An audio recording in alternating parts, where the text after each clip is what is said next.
예, 코로나19 하루 확진자 수가 9만 명 넘어섰고요. 오늘도 9만 3천 명으로 지금 전망이 되고 있습니다. 이게 얼마나 더 많아질까요? 그리고 언제까지 이렇게 계속 늘어나기만 할까요? 정부에서는 이달 말 하루 13만에서 17만 명 정도 될 거라고 전망을 했는데 그보다 더 많을 거란 분석도 여기저기서 나오고 있습니다. 숭실대 수학과 심은하 교수 통해서 같이 한번 짚어보겠습니다. 전화로 연결돼 있습니다. 심 교수님 안녕하세요. 네, 안녕하세요. 안녕하세요. 뉴스쇼에서 2달 전에 이제 인터뷰를 하셨고 다시 좀 요청을 드렸어요. 네, 맞습니다. 그때보다 지금 확진자 수가 훨씬 더 많아졌습니다. 예, 너무 많아졌죠. 예. 그리고 이제 2주 뒤면 하루 확진자가 무려 24만 명에 이를 거다 이런 분석을 최근에 내신 걸 봤어요.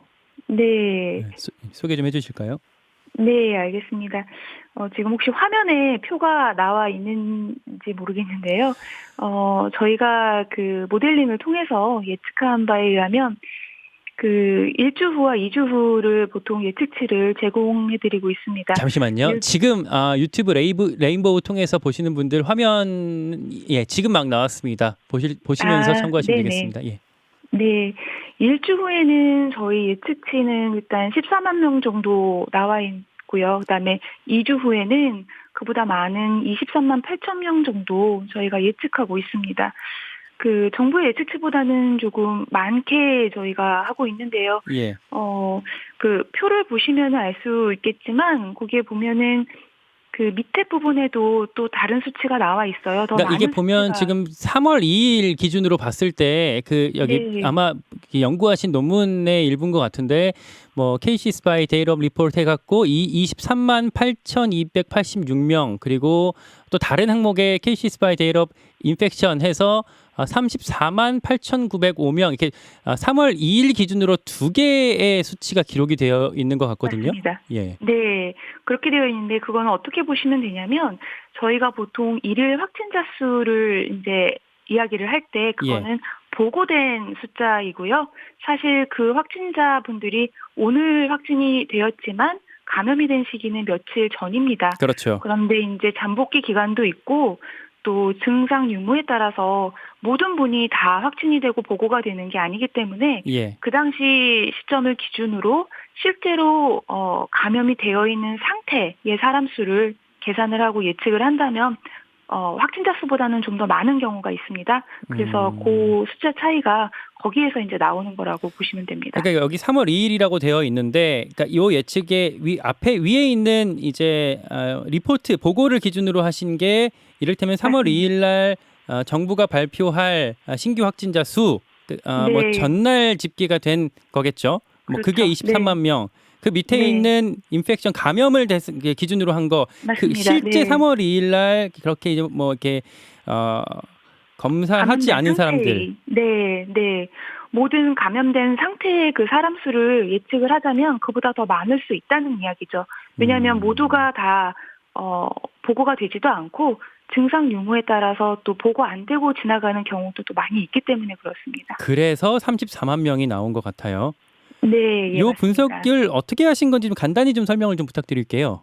네, 저희가 그 분석할 때 여러 가지 그 모델링의 모수가 들어가는데요. 예. 그 접촉 패턴도 또 들어가야 되고, 왜냐면은 나라마다 그게 좀 다릅니다. 그래서 그것도 고려를 해야 되고, 예. 그다음에 이제 이 바이러스의 세대 주기라고 그래서 첫 번째 그 감염자가 증상을 나타낸 시기서부터 그 사람이 이제 감염을 시킨 2차 감염자의 증상이 나타날 때까지 그 시기, 그거를 세대 주기라고 하는데 그러한 그런 모수도 들어가고 예. 여러 가지 바이러스의 확산력, 그다음에 증상 유무 등등의 그 바이러스에 관한 그 모수와 또 인구 패턴, 우리의 접촉 패턴에 관한 모수도 다 들어가서 이런 예측이 나오게 됩니다. 그러니까 34만 명이라고 하면 이게 참 너무 많은데, 그러니까 정부가 많아요. 원래 이달 말에 뭐 17만까지로 예상을 했었잖아요. 그게 더 앞당겨진 거네요, 상황이. 네, 이거는 이제 검사 건수랑도 좀 연결이 되어 있다고 생각을 하셔야 되는데요. 예. 저희가 그 평균 검사 건수가 지금 PCR 검사는 한 50만 건대 정도 평균 나오고 있고 거기에 또 60대 이상으로 제한을 했기 때문에 이거를 이제 비교를 해보자면 1월 3주차 때는 47만 건 정도 PCR 검사가 이루어졌다고 합니다. 근데 예. 지금 확산세가 이렇게 가파르게 증가하고 있는 거에 비해서는 물론 신속항원 검사도 있기는 하지만 거기에 좀 못 맞추어서 늘어나고 있는 것 같아요. 그러다 보니 다 보고가 되지 않는 경우라고 저는 그렇게 생각하고 예측하고 이게 있습니다. 지금 지난 연말에 분석하셨던 거랑 지금 비교하면 어때요? 지금 비교가 됩니까? 예, 작년하고는 상황이 너무나 달라요. 그때는 오히려 국민 여러분들께서 굉장히 조심을 많이 해주셨어요. 예. 그래서 그 당시 12월 29일 예측치 기준으로 봤을 때 실시간 재생산 지수 그 당시에는 1이 안 되었어요. 오히려 하셔보시면 이렇게 확산세가 좀 줄어드는 상황이었거든요. 그래서 예. 재생산 지수가 0.8이었고요. 1이 안 되었죠. 그래서 오히려 줄어들었고 7일 평균 치료 확진자 수 생각해보면 5,000명 정도 나왔던 것 같아요. 연말에. 예. 그런데 뭐 지금은 9만 그보다 명 훨씬 나오니까. 많은 9만 명이 나오고 있고 7일 평균으로 봐도 6만 명 정도 나오고 있고요. 그리고 저희 수학적 모델링으로 또 보면은 실시간 재생산 지수가 어제 날짜로 1.3 정도가 나왔습니다. 예. 그러니까 0.8하고는 이게 확연하게 다른 거거든요. 제일 궁금한 거, 지금 그러면 네. 정점이 언제가 되는 겁니까? 언제까지 이렇게 늘어나는 거예요? 이거는 저희가 우세종이 된 시기와 그 정점 사이의 그 간격을 다른 나라를 좀 비교해보면 빨리 알 수 있을 것 같아요. 왜냐하면 미국 같은 경우에는 우세종까지 되는데 3주가 걸렸는데 다시 3주 이후인 1월 14일경에 정점을 찍었어요. 예. 영국도 마찬가지 패턴 3주에서 4주 걸렸고요. 일본도 우세종까지 4주가 걸렸는데 정점까지 또 4주가 걸렸습니다. 우리나라는 그래서 우리가 어떻게 될까요? 비슷하게 되면은 우리는 우세종까지 7주가 걸려서 그 시기가 1월 24일이었고요. 예. 그렇다면 비슷한 패턴으로 저희가 분석을 하면 정점은 3월 중반이 되지 않겠는가 그렇게 생각을 하고 있습니다. 이게 뭐 2월 말이냐 3월 초냐 이런 뭐 전망들이 많았는데 3월 중순까지 정점이 가게 되면 생각보다 그 규모가 더 클 수도 있겠군요.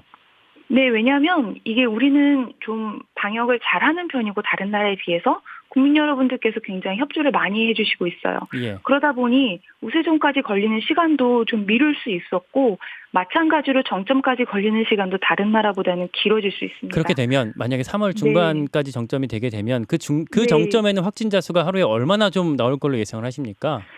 이거는 좀 먼 예측이기 때문에 말씀드리기 조심스럽지만 모델링 결과로 말씀을 드리자면 27만 명 가량 나오지 않을까. 하루 27만 저희는 명.